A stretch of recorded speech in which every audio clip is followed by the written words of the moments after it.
What are your thoughts on how to prepare for Ethereum 2.0, the merge, and how do you leverage the opportunities he's likely to create? Yeah, so if anyone doesn't know what the merge is, it's basically the move from Ethereum, from a proof of work consensus system, which uses computing power and electricity and miners spread across the world, to a proof of stake consensus system, which just uses token holders locking in their balances into special contracts to help validate transactions in the system. So that one doesn't involve miners, as it were, with high electricity costs and big computational power. So it's proof of work to proof of stake. That's what the merge is. Now, Ethereum have been talking about this process for a while, and it's still not happened. And I thought it was going to happen in June this year, but it looks like that date's been pushed out again. So, from a technical viewpoint, it's not necessarily an easy thing to do. To completely change a consensus mechanism is a pretty big deal.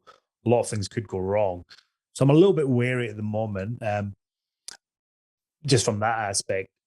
But the person who wrote in is right in the sense that when you move to the proof of stake system, it's going to be a lot easier. They've sort of started that process. They've sort of done it incrementally.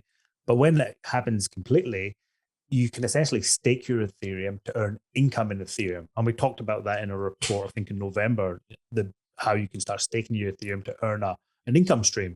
Yep. And that could be like a really, really, if you look 5 years ahead and Ethereum turns out to be the dominant blockchain where, all manner of decentralized apps live on, then that could be intergenerational income streams if that's what happens.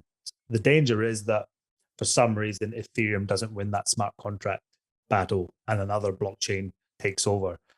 So that's the risk that you've got with that is there's a lot more competitors to Ethereum. There's Cardano, there's Polkadot, there's Verus, there's a bunch of other blockchains. Solana is a new one in that smart contract space. So Ethereum's still the favorite in that race, but it's by no means a sure thing. So I think my way of looking at that is Ethereum should be a good part of anyone's long-term portfolio, but just to keep an eye on the competitive position and see what developers, what platform are they using? Are they still using Ethereum, or are they starting to move into other blockchains? And to make sure that Ethereum is still the place to be from a developer point of view.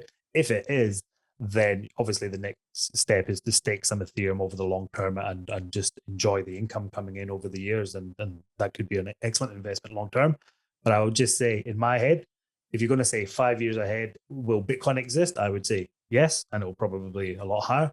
5 years from now, will Ethereum exist? I would say probably, but it's by no means locked in that battle yet. Still early days.